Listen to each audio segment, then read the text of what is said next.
Hey, welcome everybody. It's Michael and Chris. This is episode 40 of the Dodgeball Marketing Podcast. Yo. Welcome, Chris. Happy Friday. Welcome. Happy Friday to you. And you survived. You made it this far through the week. I did. We'll save I that. did. There were doubters. There were haters that said I wouldn't. But you did. But I did. I proved them wrong. We proved them wrong. That's right. Happy Friday. We're going to talk today about a best practice in SEO, making sure the internet knows your geographic service area.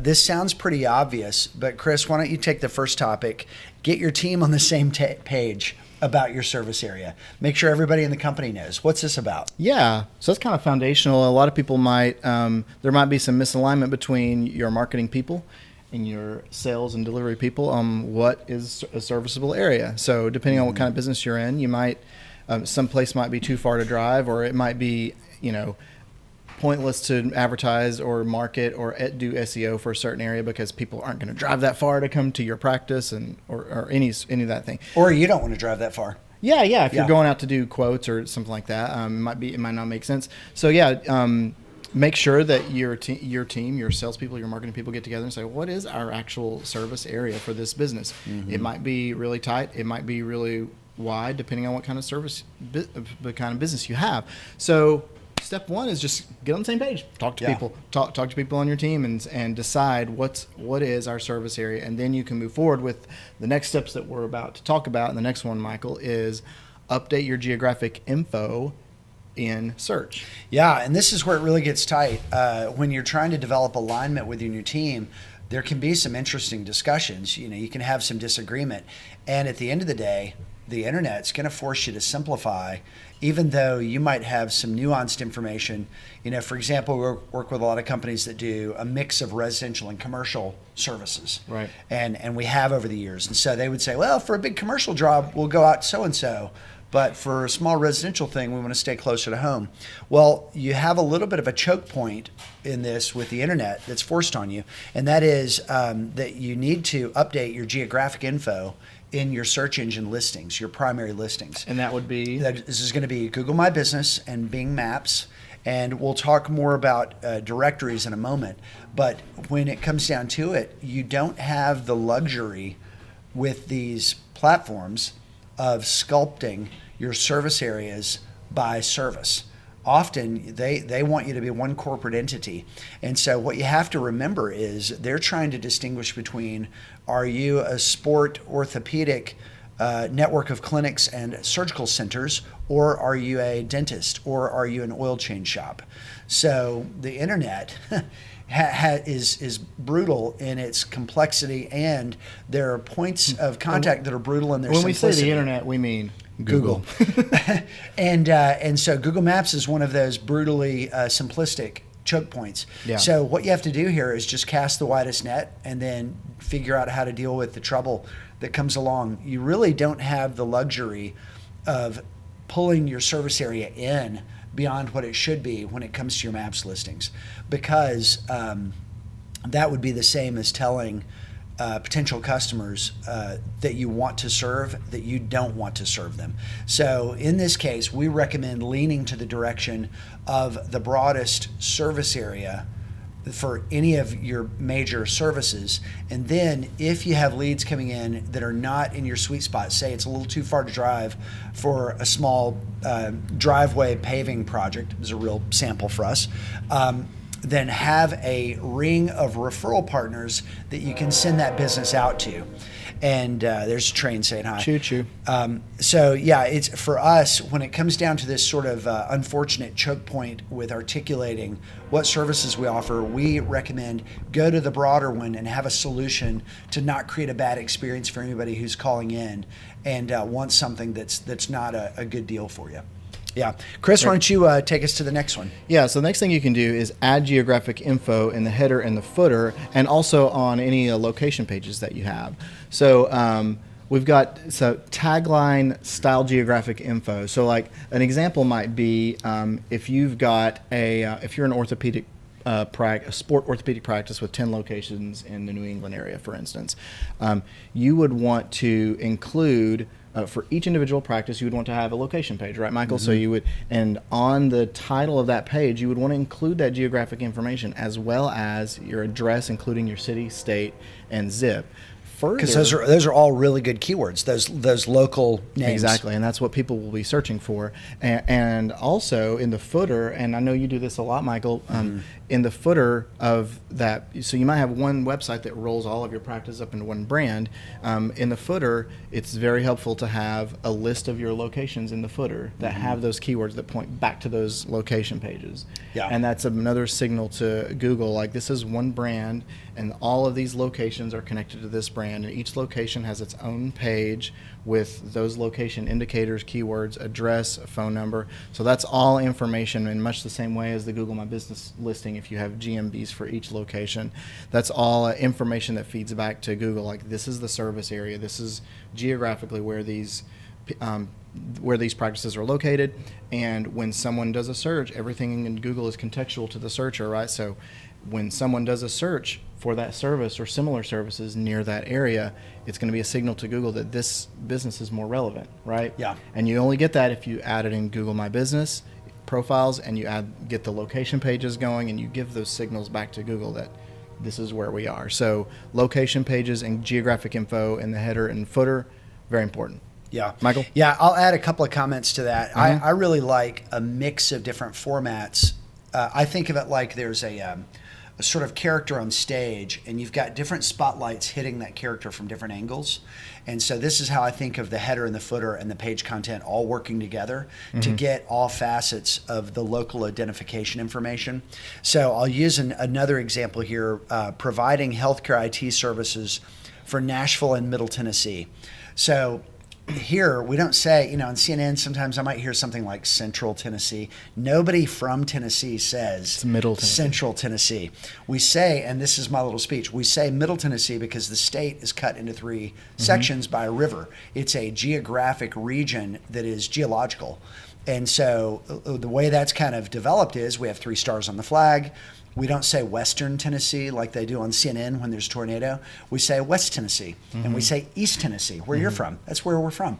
East Tennessee, West Tennessee. Yeah. And now we're sitting here East in Tennessee. We're sitting here in Middle Tennessee. We're not in here. Yeah, we're not in Central Tennessee. There is no Central Tennessee. That's not a thing. So if you use your header to get this basic statement of a city name or the big name for the region, like New England or Middle Tennessee, these would be big regional identifiers. Another one And is they're the only Tennessee. valuable. Yeah. And Yeah, go ahead. I was sorry to interrupt. I was like, they're only valuable because that's how people know them. That's and what search people are for them. typing in. Yeah. People are typing in stuff like Ortho Clinic Nashville, Ortho Clinic Middle Tennessee, or construction, commercial construction GC Middle Tennessee. They want to know who's serving these big areas. So when you use that in the header, you're kind of making this big connection, and make sure that it's not locked up in an image. Use it as text, either below your logo in the top left or somewhere where it can actually be HTML, so that those keywords are getting locked in with search engines and they're indexable. If it's just in the body of an image as like the image of text, that's not the same as text to a search engine. A search engine's not really reading your images in that way. And then the footer, Chris mentioned this, but like you can kind of do the whole laundry list of identifiers there. And I really like what you said, have those localization pages. And so we'll often do like a block in the footer that's kind of that laundry list, and we'll link to those localization pages, and then we'll link those localization pages back to an areas served page, and that gives that good interlinking between those two, which associates all those keywords with those target pages. So yeah, I think that's a really good one. Yeah, awesome. Cool. I think you got the next one. Yeah. Keep location data up to date in online directories. Okay, there are hundreds of maps and apps on the internet that want to have a database of businesses. So if you're in any kind of business, whether it's B2C, B2B, whether you're a local Indian restaurant or a major healthcare hospital network that services the entire United States, this is a factor for you either way. What you want to do is have a system in place where you can identify your clear and correct business information for every location and do what's called syndication. Syndicate that data out to the internet to maintain recently verified listings in maps and apps. We do this. This is part of our services. Anybody who's in one of our SEO programs, we're doing this for every location that they deal with. They may be a regional construction, commercial construction company serving Pennsylvania, Maryland, and surrounding states, and have 4 regional offices. We're pushing that regional office data out to all the maps and apps. This isn't just for finding Indian food on Yelp. This is for anybody who wants to be found on the internet. And here's why. This data, the recency of these verified listings, is a signal, an indirect signal to search engines about your website. One of the key pieces in that data profile is your URL for your website. And if you have multiple businesses, if you're running a business where you've got maybe a parent company and you're running 4 or 5, or in some of the companies that we market, 20 different websites marketed under one parent brand, you're going to want to do this for all the websites and all the locations. And so this is part of the SEO that we do, but it's a best practice, and it's really critical for maintaining that presence. A lot of companies, when they reach out to us for the first time, will say, hey, when I'm looking for us on the internet, I don't really see us. I see these other companies and they're not as good as us. What are they doing differently? This is one of those things. It's one of the hundreds of factors that impact SEO. Yeah, and all Maps of them, and apps. Yeah, and they're small when taken together, but when added up, Yeah. they really make a big difference. Yeah, and just like URL, one of those pieces of data is going to be your service area. That I should have said that at the beginning. But yeah, having that correct information. And so a scenario that's pretty common is a company acquires an office or another location, and it essentially expands their footprint. Well, what they have to do is say, hey, how does that affect our data profile? There has to be a live, hot update of that then gets absorbed through syndication to the internet. Yeah, so that's really important for SEO. Awesome. Finally, here we've got build location into your content marketing. So one of these things we already talked about, which is building unique location pages for each of your locations, but you can also do that just in general with keywords that you use throughout your content marketing. So anytime you're writing a specific post on a topic, maybe it's on your blog, anytime you can link in those geographic terms into that, do it. And we've got also here, they work well for CTA. So Michael, what would be an example of a CTA that would work well in terms of just your general content marketing like that would work well for? Yeah, totally. There are a lot of unique factors in regions in the industries that we work in.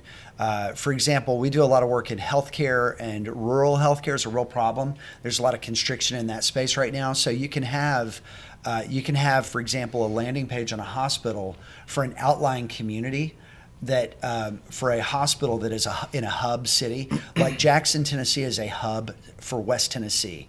It's called Hub City for that reason, because back in the day it was like, the only little dot of roads in the middle of a bunch of farms.